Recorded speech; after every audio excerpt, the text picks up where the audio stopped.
Continuamos en Quicosis. Carlos Raúl Hernández nos acompaña.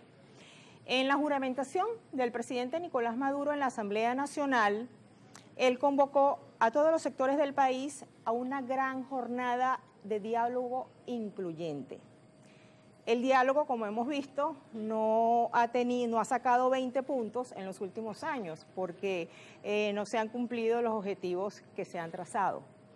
Ahora, y con base a lo ocurrido el día de ayer, al que tú calificaste autosecuestro por parte de la señora María Corina Machado, podríamos decir que un sector de la oposición no va a sentarse en esa mesa de diálogo. ¿O qué crees tú cuál sería su próxima jugada? Bueno, mira, yo siempre tengo un deposito, confianza en que los seres humanos somos inteligentes. Mira, si no fuéramos inteligentes no habríamos salido de las cavernas en las que vivíamos y no andaríamos volando por el espacio sideral en este momento, ¿no? Pero hay gente que no aprende ni siquiera con la experiencia. Y yo lo digo constantemente, tenemos 26 años de experiencia en relación al gobierno de Maduro. Yo creo que Maduro y Chávez. Sí, Maduro y Chávez. La revolución se ha mantenido gracias a que consiguió una oposición como la que tenemos, que ha perdido todas las oportunidades por haber. Ha tenido por lo menos 6 o 7 veces el poder en la mano y no ha sabido cómo hacer para alcanzarlo, porque Gramsci decía que los procesos electorales se cuentan dos cosas. Uno, los votos que permiten llegar al poder, y otra cosa que se evalúa es si la fuerza ha sido capaz de crear el andamiaje para llegar al poder. O sea, se evalúa el andamio y el edificio.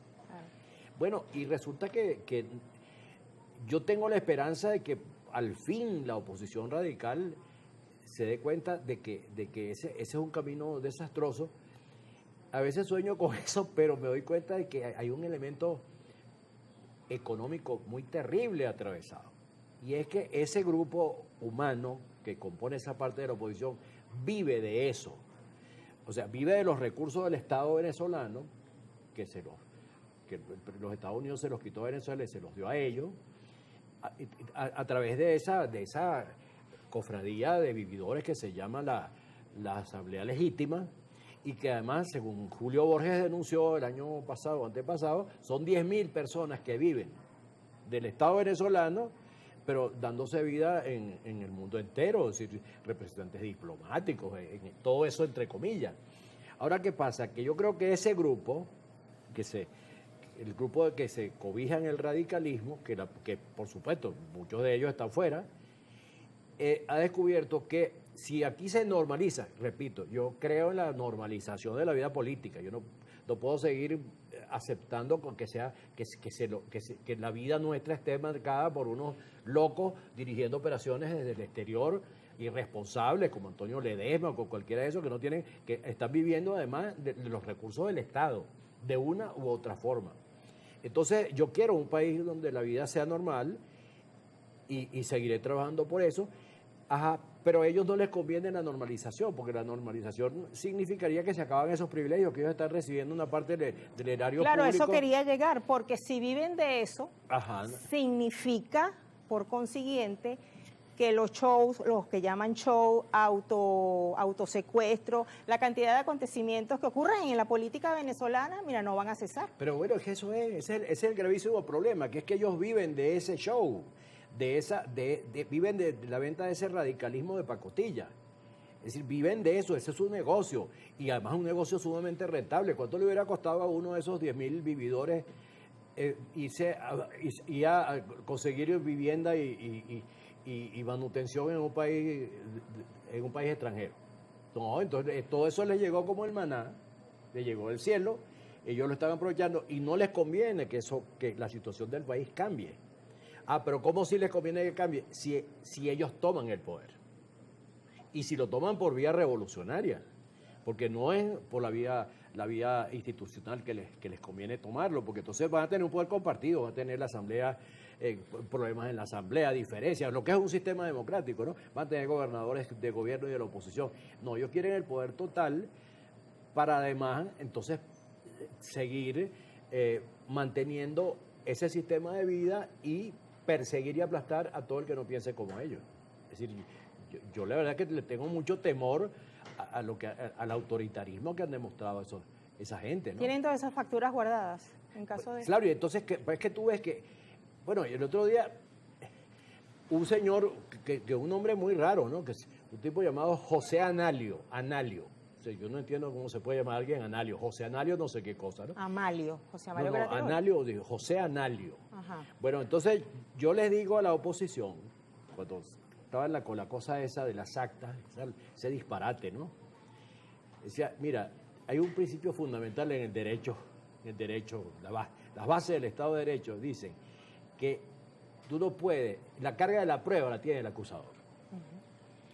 Es decir, en este caso, la oposición, si estaba descontenta con los resultados electorales, entonces tenía que exigir que el organismo encargado de eso, que el CNE, diera resultados. Y bueno, y entonces seguir, machacarlos con que el CNE tenía que dar los resultados, pero no. ¿Qué hacen? Dar resultados ellos. Entonces, de exigir, ellos se trasladan la carga de la prueba, es decir, ahora yo soy el que tengo que demostrar que gané. Y eso es imposible. Además, ¿tú te acuerdas que fueron al tribunal y dijeron que no tenían actas? Y entonces uno decía que tenía 30%. Ellos mismos desbaratan su juego. Y presentaron unas actas en el exterior. Unas actas, además, todas las actas deben ser como un camión, más o menos, porque las 30.000 actas electorales, por lo menos una camioneta. Pero no, entonces que si 30%, que si 80%, que si 100% ahora, que si 40%. Es decir, ellos desbarataron un elemento de reclamo que tenían. Si exigían al Consejo Nacional Electoral que diera los resultados. Entonces ellos dieron los resultados y se ponen, entonces tienen que demostrar ellos, como si la víctima tuviera que demostrar que es inocente. No, el fiscal tiene que demostrarle que es culpable. Ahora, la víctima no tiene por qué demostrar su inocencia. Entonces resulta que está esa cosa tan elemental, incurre en ese error y todavía andan por ahí con las cosas de las actas. Eso ya no tiene absolutamente... Bueno, nunca siempre fue un error. Y ahora es un error rebuscado. Sí. Carlos Raúl, tú mencionaste la palabra zozobra hace dos negros. Esa cartera azul sería un código azul, porque en código azul tengo entendido que en términos médicos es un llamado de emergencia para un paciente, bueno, que requiere de inmediato una atención porque podría morirse. ¿Existe políticamente el código azul? Bueno, me dejas desconcertado porque no sabía eso. Por ejemplo. Y también significa ese código azul, sobre todo en los países donde se dan las 4 estaciones, que es un llamado de atención para darle auxilio y socorro a las personas que están en situación de calle y protegerlas. Ahora, a mí me parece lo de la cartera azul esa parte del surrealismo de la oposición venezolana. Es decir, ¿cómo es posible que una persona que está metida en un problema tan serio como el de ayer, por las razones que sea, porque si la secuestraron o no la secuestraron, cualquier cosa era un problema de opinión pública muy serio? O sea, lo único que se le ocurre hablar es de su cartera que se le perdió. ¿Qué es eso? ¿Pero en qué país estamos? Sí, ya le sacaron canciones también. Pero además, ¿tú te imaginas que haya pasado un incidente como eso y diga, ay, es que se me perdió el reloj? ¿Pero qué es eso? Un incidente tan dramático como sería que hubieran hecho un atentado contra ella. Pero eso debe tener su significado. ¿Pero para qué? ¿Qué le está dando una instrucción a quién? ¿A Trump? A lo mejor, quién sabe. Pero con esto venimos. Trump debe estar ahorita devorándose, pateando a sus asesores que lo hicieron incurrir en esa tontería que cometió, ¿no? Sí. Porque él se ha mantenido muy prudente en relación con el caso de Venezuela. Bueno, vamos a